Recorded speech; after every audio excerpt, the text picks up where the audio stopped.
Hey everyone, and welcome. Today, we're going to be unpacking a modern play script that takes the old, familiar ballet Coppélia and, well, it gives it some serious teeth.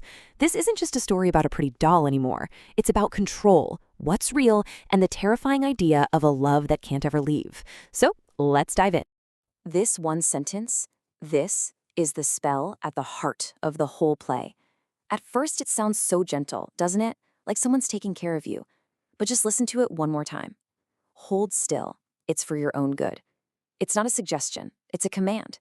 It's the sound of a pin being pushed through a ribbon and right into a life. And that's really the core idea here. This version of the story makes the argument that the most dangerous forms of control are the ones that look beautiful, the ones that seem like a gift. So this isn't just a romance that went wrong. Oh no, it's a warning about a leash that's been disguised with a pretty ribbon. Okay, so part one, we've got to set the stage. Let's take a look at the world this story lives in, because it's this really strange mix of charming and deeply unsettling. The setting here is basically its own character. It's not just some village, they call it the Music Box Town. And I want you to really picture this. A place where everyone moves in sync, like they're all part of one big machine. They tilt their heads the same way, they say the same comforting things to each other over and over. It's a community that's been wound so tight that it just runs on this constant, predictable rhythm of sameness. And into this perfect little clockwork town steps our hero, Swanilda. Now, she is so much more than just a jealous girlfriend in this version. She's the glitch in the system. While the whole town moves together, she's the one who stops and actually notices the pattern. While they're all repeating empty phrases to feel safe, she's asking, but what does that actually mean? The town wants stability. Swanilda demands reality. She refuses to be quiet, to be edited down just to fit in. Okay, let's move on. This brings us to the central conflict of the story. This really powerful, really dangerous idea. The seduction of perfect stillness. So who or what is Coppélia? She is a perfect, silent girl who just sits your window. She's the ultimate fantasy, isn't she? A love that asks for nothing, that never argues, and, this is the big one, a love that can't ever leave. She's not a real person. She's a mirror. She just reflects whatever you want to see. She's an escape. And this right here, this gets to the heart of the problem between the two lovers, Franz and Swanilda. Franz finds himself drawn to what Coppélia offers, stillness, no demands, no arguments, easy.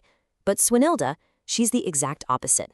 She's movement, she's growth, she's truth. She is all the beautiful, messy, complicated friction that comes with reality. And we get the reason why straight from the source. When Swanilda confronts him, this is what Franz says. He's tired of reality. Because it's heavy, it has expectations. Coppélia is his way out. She offers him this weightless love, a love with no consequences. So all of this leads us into the heart of the darkness, inside the workshop of the toymaker, Coppélius. And you need to erase any image you have of a charming, whimsical little shop. This place is a laboratory for control. Yeah. Forget some cheerful old man making wooden soldiers. This workshop is described as having a surgical warmth. How creepy is that? It's filled with glass eyes, rows of porcelain hands, and tools that are all laid out with this devotional precision. Every single thing in this room is a component, a part for building and controlling a perfect, obedient life. Now, what's so crucial to understand is that Coppélius isn't just a monster. He has this logic that is terrifying because you can almost understand it. He honestly believes that what he's doing, controlling everything, is a form of mercy. To him, real love is just too risky. It's too painful because real people can leave. So his solution, build a love that is physically incapable of walking away. And let's go back to that central phrase because you can watch it transform into a weapon. In Act 1, you hear it in the town square, and it's said with warmth, like actual care. By Act 2, inside that workshop, Coppélius uses the exact same words as a command. It's a velvet trap. Then, by Act 3, the entire town is chanting it like a reflex, just a tool to keep everyone in line. The phrase literally goes from care to control to coercion. So, how in the world do you fight a system like that? Well, let's get to the climax, where Swanilda, our glitch, figures out a way to break the spell. Swanilda's strategy is absolutely brilliant. She doesn't use force. First, she learns the pattern. She pretends to be another one of his dolls, becoming perfectly still. Then, she introduces a glitch, something sudden, human, and completely uncontrollable. A sneeze. It shatters the sterile perfection of the room. And finally, she throws open that window and exposes the whole setup to the town waiting below. And you have to appreciate the poetry here. The very same window that was the source of the whole town's delusion, the frame for their perfect silent girl, is the same window Swanilda uses to shatter that whole illusion. She turns their weapon of deception into her platform for the truth. And then we get the moment the entire play has been building towards.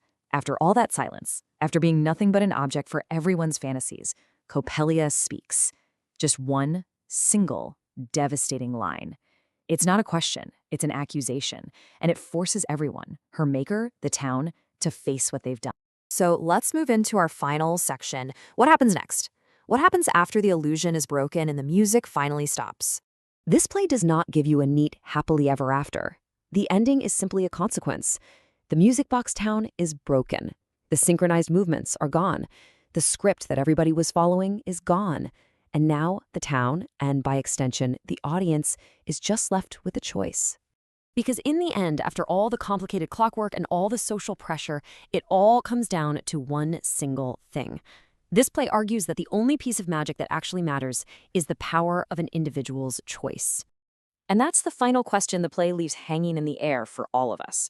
When the script you've been following is suddenly gone, when all the comforting patterns break down, and you're just left standing there in the silence, what do you do?